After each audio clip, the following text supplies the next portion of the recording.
Good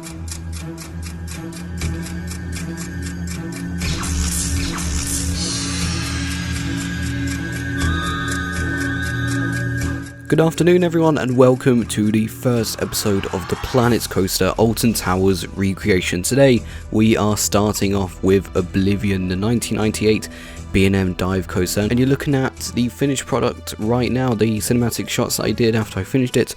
So yeah, let's just get right into the time lapse. So then, to start off today's video, we're going to be doing the track work. Now I've already got the station and the lift hill in place because they were a bit fiddly to do. I guess you didn't really want to see that sort of stuff, and oh look, I'm editing it again because yeah, it was quite a challenge to get the terrain right, and get that right height of Oblivion. Of course, it's all different terrains, it's on a massive hill, and so what I actually did, you'll see those big massive columns, and I actually used Smiler's planning application to measure how high up the station is, how high up the lift hill goes, and of course I know how far down the drop goes. It's about 180 foot drop, so you know that was easy to do. So here we actually are starting the drop. Now I want to explain why I haven't used a holding brake. In Planet Coaster there is a piece called the holding brake, or whatever you want to call it, but it's horrible, it is awful. It doesn't even hold the train in the right position, and it is just god awful, so I didn't decide to use that. Instead I just made my own drop, and it does look much better than just using the holding brake. You just saw me doing a bit of the overbank there. I left it half done because I'm actually going to be doing the brake run right now and going to join it up with that overbank, and because I found it quite difficult to do this overbank. I did cut a few bits of this time-lapse out, and there were a few attempts at this overbank. You know, it comes out of the tunnel, then it goes at a different height and into the brake run. It was quite a difficult overbank to do, to what I'm used to be honest. So yeah, that's essentially why I have cut a bit of the time-lapse out. So here with the brake run, I wasn't too sure if this brake run was a decline. Sometimes brake runs on roller coasters can decline or incline. No, they don't incline, they just decline. So I wasn't quite too sure, but looking at a few photos, it did look as if Oblivion's brake run was on a decline, but it was very, very, very slight. So there you'll see the completed overbank, and it looks very, very jagged at the moment because I did use the 4-meter method and a bit of the autocomplete method. So here I am smoothing a bit of the 4-meter track pieces, and eventually I think I'm just going to convert it to the autocomplete method, which is I tried with Smiler, the autocomplete method, and it worked out reasonably well with Smiler, so I thought let's just do it with Oblivion. So here I am doing it right now, the autocomplete, and yeah, let's move into the cinematic shots of this completed layout.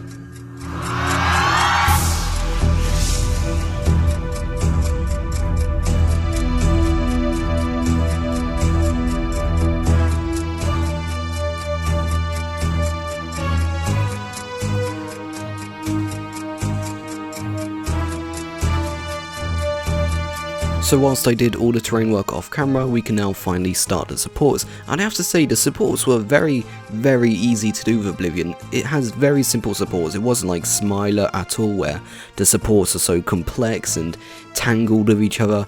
It's just straight down, straight up, straight down, straightforward supports.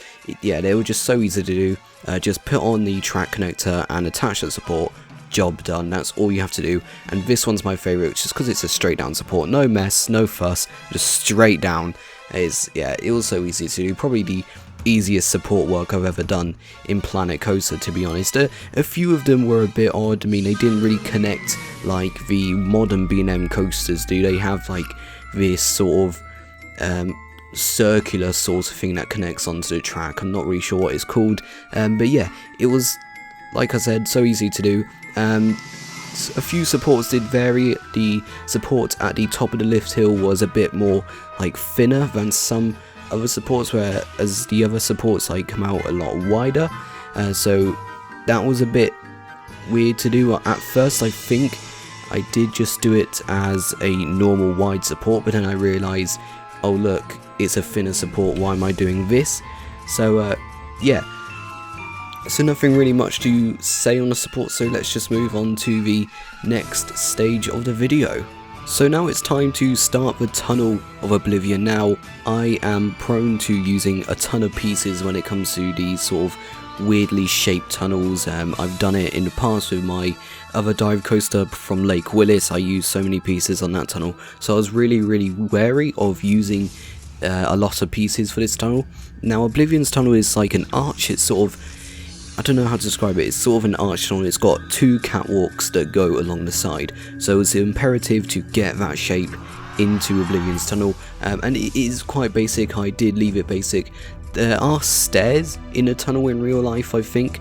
I'm not entirely sure, but I think there are stairs. I decided to leave them out because A, you're not really going to see it, and B, it will just drive up the piece count way too much. So here, I'm just straightening it up with the track and ready to copy and paste it throughout the entire drop, and we've cut forward a bit because this actually took quite a while to do.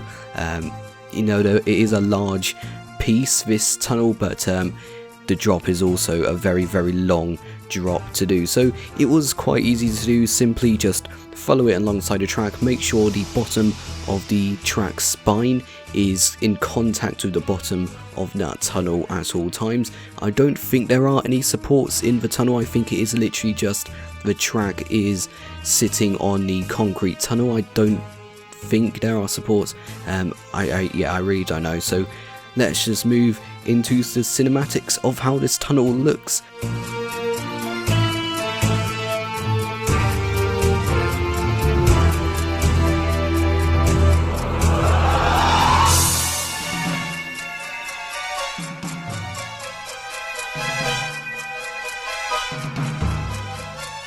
So now we're starting the next part of the video where we are doing this whole plaza area of the big massive hole that the train goes through, and I absolutely love this plaza because most dive coasters across the world will just go through either a hole at an angle or a tunnel, whatever you want to call it, I don't know, and they'll go through the tunnel at an angle, or they just don't have a tunnel at all, much like the American dive coasters. Just no thought's been put into the scenery at all, and this is absolutely fantastic because you've got all that mist, you've got this whole thing, and when you're in this plaza you don't really see it come out the other end. Like, this generally does make it look as if they've gone into Oblivion. The train is gone, it's not coming back, and I absolutely think it's fantastic. It's a fantastic centerpiece, and I think it's highly underrated. There's a car alarm going off right now, so if you can hear that, I'm very sorry. But yeah, so I did keep an eye on the piece count for this sort of tunnel entrance. I don't really know what it's called, the cage, I don't know. I did keep an eye on the piece count. I've used very basic pieces. I haven't gone into major detail with this. I have tried my best to avoid using tiny little pieces that I like to use for other recreations, and so yeah, I feel like I have achieved that. The piece count for this whole plaza area wasn't too high at the end, and I do plan on doing a few Freemaker's Toolkit pieces for the signs that you're going to see later on. So I put the mist in, and I actually used a trigger sequence on the coaster with this mist. So as it goes through the tunnel, it turns off and a smoke burst goes up to simulate that the train has actually interacted with this mist, because of course in Planet Coaster it just goes through it, nothing really happens. You just saw there in the time lapse actually how it works. So as it goes through the middle of the drop, the mist actually turns off, and then as it goes through the tunnel it actually has a smoke burst. And that's essentially what happens in real life when the mist is turned on, of course. I don't think the mist has been turned on for quite a while. I think the mist was on a bit last season, but 2018 season, the mist definitely wasn't turned on. So it's kind of a shame about that, really, because the mist is actually quite an essential part of Oblivion, I would argue. The mist is fantastic because you don't see the tunnel with the mist turned on. You don't see it at all. You're just going into this mist cloud. You have no idea where this train is going. So yeah, so I've done the wall there. Of course I used sorry, I misspoke there. Used a solid sort of wall piece instead of column pieces or anything like that I normally use. And I actually used a TMTK toolkit. Did I just say TMTK toolkit? Yeah, a TMTK piece for a path cover to use as the plaza, because of course with the Planet Coaster path system you can't actually have the path come down here, so I've just used that to keep the piece count down and to make it look like it is an actual path. So then moving on to the next part of the time lapse, I'm actually doing the perimeter fence or whatever it's called that goes around this sort of plaza area, because it's actually like dug into the ground, this whole plaza. So you got like a staircase that you can go through, not through, you could go down, sorry, into this plaza, and then at the other end it's at like ground level or something.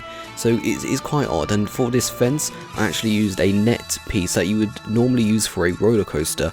Now I use this to basically keep the piece count down, because I think, to be honest, when it comes to fences, that's when I use too many pieces. It happened with Smiler, it happened with Wicker Man, so I used the coaster net and it doesn't actually have that many pieces at all.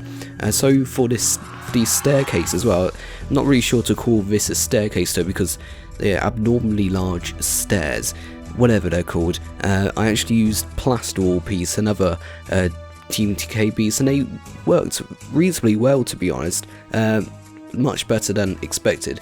And here I'm actually using the iron girder piece, whatever they're called, I don't know, for these whole like warning flashing lights.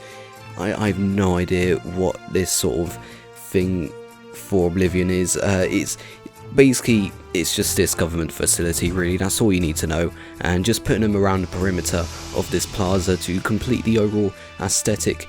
And then finally, after this, I'm not sure how long this part of the time lapse is going to last, so just deleting all the columns that I used for the height and just putting these last few into place. Now I think at Scarefest those lights actually do flash. I've never seen them flash before, but I'm sure they do flash and they do turn on, well, when they are turned on, that is. And now moving on to the last part of the time lapse before we end the video is these Oblivion symbols. I just wanted to reiterate, or not reiterate because I haven't said already, these are temporary. I am going to be making a TMTK version of these pieces, because right now I think that is about 500 pieces in that entire building. So yeah, I am using TMTK to replace those, but that will come later on. So thank you very much for watching today's video. I'll leave you with these cinematic shots to enjoy before the outro. If you do enjoy this Alton Towers Planet Coaster project, then please do consider subscribing, because it does help out the channel a lot more than you think. So thank you very much for watching, and I'll see you in the next episode of Planet Coaster Alton Towers.